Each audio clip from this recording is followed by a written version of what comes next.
maanta oo bishii 5 tahay bishii 8 2026 waxaa ciidamada difaaca Puntland ay ka fuliyeen howlgal qorsheysan magaalada Gaalkacyo taasoo looga howlgalay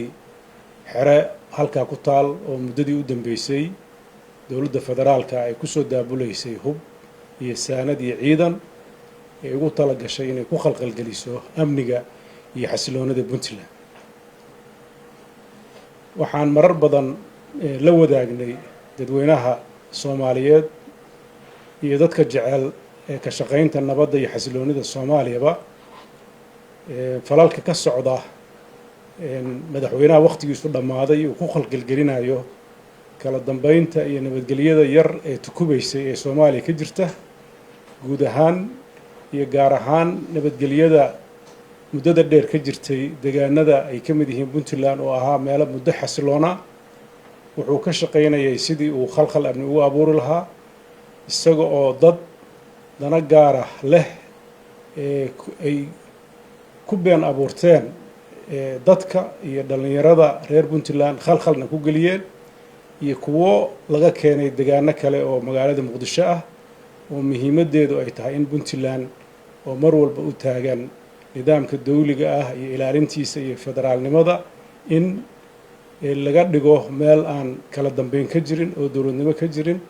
si dowrka ay ku leedahay dawlad dhiska ay meesha uga baxo dalkan uu ku noqdo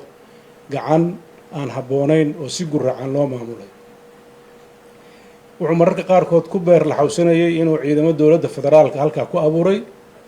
ciidamada Puntland waa ciidamo Soomaaliyeed ee la dagaalama argagixisada burcadbadeeda dib u soo celinta dawladnimada ee ka fuliyay deegaano badan oo koonfurta Soomaaliya ah ilaa ay qayb ka noqdeen in filadii Soomaaliya dib loogu soo celiyo maamulka dawladda oo ilaa iyo maanta ka arrimiya. ciidankaas waxaa maamulaya dawladda Puntland waxa ay mar walba u taagneed qaranka iyo dhismihiisa. ciidan meel kale ka imaanayo oo runtii maamul kale uu maamulayo maanta suuragal kama aha Puntland inuu ka jiro. Puntland waxay muddadan ka shaqeynaysay dawlad dhiska qodobada aasaasiga oo dadka Soomaaliyeed u dhiman inay qayb ka qaadato iyadoo markaas uu noqon doono dalku sida dastuurka ku qoran ciidanka difaaca Soomaaliya oo mid noqon doono ama national army. waxaan uga mahadcelinayaa ciidamada geesiyaasha ah ee difaaca Puntland oo ka howlgala dhammaan geyiga Puntland oo la dagaalamay Daesh oo la dagaalamay Al-Shabaab oo mar walba u taagan xasilinta guud ahaan Soomaaliya gaar ahaan Puntland.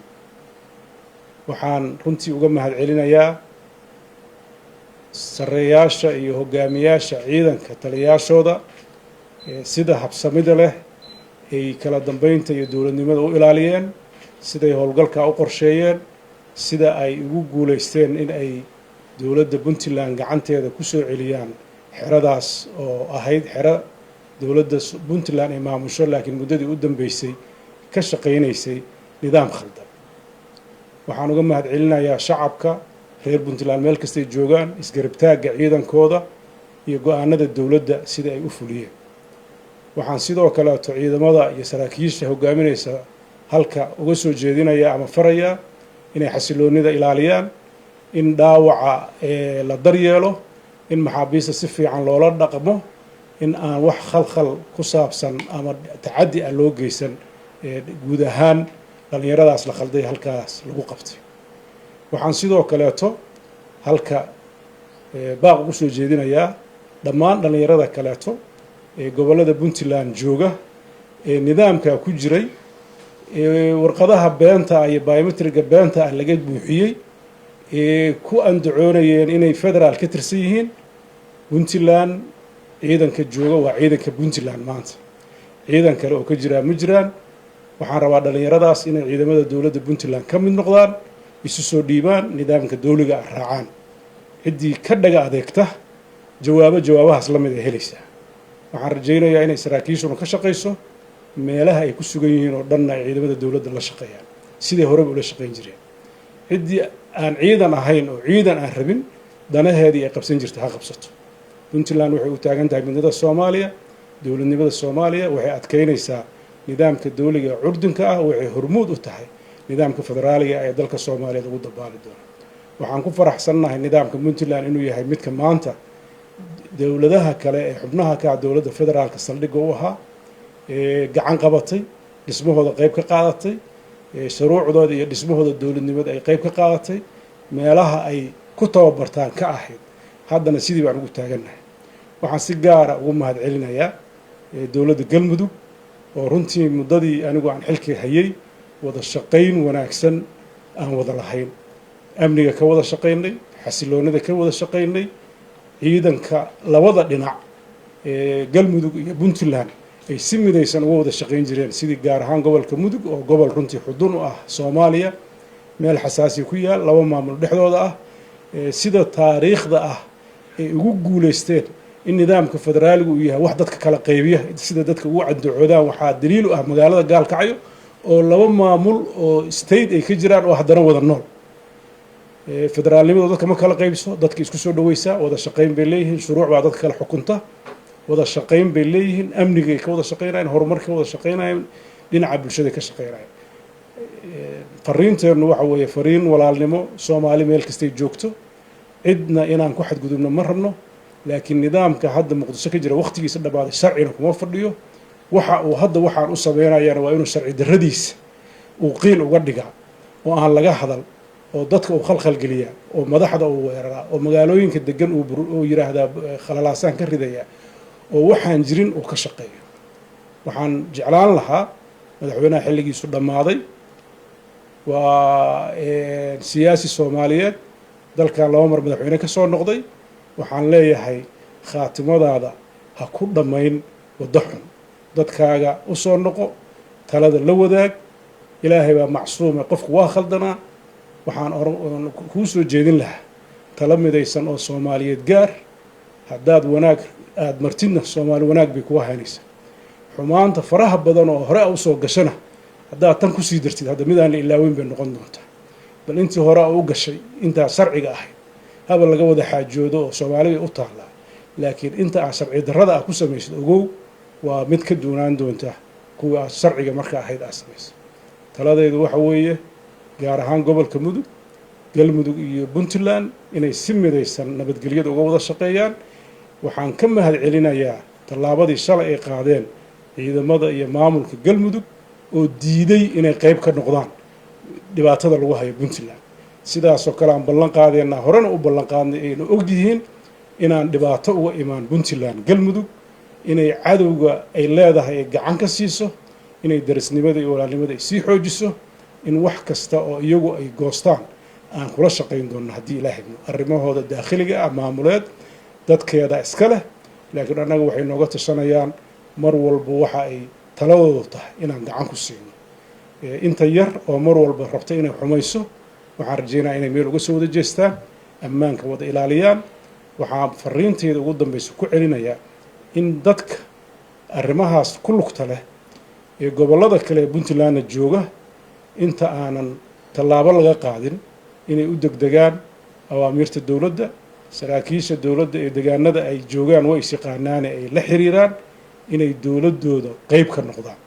beenta iyo huhaada la falkinayay niman siyaasiyiin ah oo damac guracan leh oo dadka reer Puntland ah,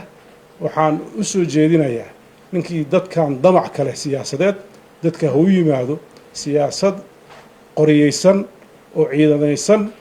suuragal maaha dalkan in looga gaaro. ciidanka dawladda Puntland iyo ciidanka Soomaaliyeedba waa ciidan shacabka Soomaaliyeed ay leeyihiin. wax sharci ah oo xaq ah unbay ka shaqeeyaan, wax qof ah kama shaqayn karaan. dawlad ka hoos noolaan kartaa ma jirto. maamulka dawladda Puntland waa mid, hay-adihiisa dawliga ahna waa mid, dadkiisuna waa mid. ciddii isku dayda inay waxaan jirin ka shaqayso intii loo dulqaadan kara waa loo dulqaatay, laakiin ciidamadu iyagoo ku howlan inay calmiskaad nafur ka sameeyaan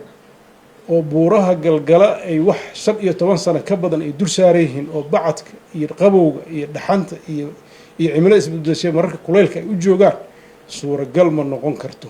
in guryahoodii iyo xaasaskii iyo dhulkii deganaa loo dabamaro dana yar oo raqiis lagu bedesho dadkana wax la yeelo. fariinta maanta dhacday waxaan ugu hambalyeeynaya shacabka reer Puntland meel kasta ay joogaan gaar ahaan ciidamada geesiyaasha ah ee difaaca dowladda puntland qeybihiisa kala duwan oo dhan taliyaha guud ciidamada difaaca puntland taliyaha booliiska saraakiisha kale ee dowladda ee hogaaminaysa hawshaas askartii ka qayb qaadatay waxgaradkii iyo waayeelkii iyo maamulkii gobolka mudug iyo dhammaan mas-uuliyiinta puntland ee arrintaas sida turxaanta yar oo kooban kusoo afjartay taas baa insha allahu tacaala mahad ilaahay ugu celinaynaa ilaahay ka sokowna dadkii hawshaas qabtay u qorsheeyey waan u mahad celinaynaa ilaahay idankiis wiilasha dhallinyarada ee la siray ee qaar maxaabiista hadda yihiin qaar dhaawaca yihiin waxaan rajaynayaa dadkiinni baa la joogtaan ehelkiin baa la joogtaan walwalyuuna ina gelin ilaahay idankiis bulshadiina ka mid noqon doontaan meelaha aad jeceshiin baad ka shaqayn doontaan wax mushkilaha ma jirto laakiin dowladdu waajibkeeda u saaran tahay waxa weeye nidaamka inay ilaaliso dadka horena waa u sheegay dadka ku celcelinaya nin walba inuu meel dhigto dad oo qabaa'il baa nahay waa reer hebel maanta 28 sano ee puntland joogtaa qabaa'ilka reer puntland oo dhan baa dowladdan harsanaya cid si gaar ah ahamiyad gaara oo kuwa kale aan lahayn leh ma jirto cid sharciga ka weynna ma jirto waxaan rabaa cid walba inay sharciga puntland harsato cadaalad ku dhex raadiso wixii khaldanna ay waddada sharciga u marto cidday ka cabanayso hadday maxkamadaha ku kala baxayso iyo hadday golayaasha kale dowladda ay samaynayso laakiin cid meel kale cid uga amar taagleynayso oo weliba cid aan sharci lahayn dhahaysa awaamiir bay siinaysaa yaa lagu hongoobin madaxda federaalkana waxaan odhan lahaa inay joojiso hubkii lagula dagaalami lahaa cadowga al-shabaab inay soomaalida dhexdeeda isugu dhiibto oo waxaas ka shaqayso oo kuwii u dambeeyey shalay ay ahaayeen intaa ku ekaada aad baad u mahadsantihiin wasalaamu calaykum waraxmatullahi wabarakaatu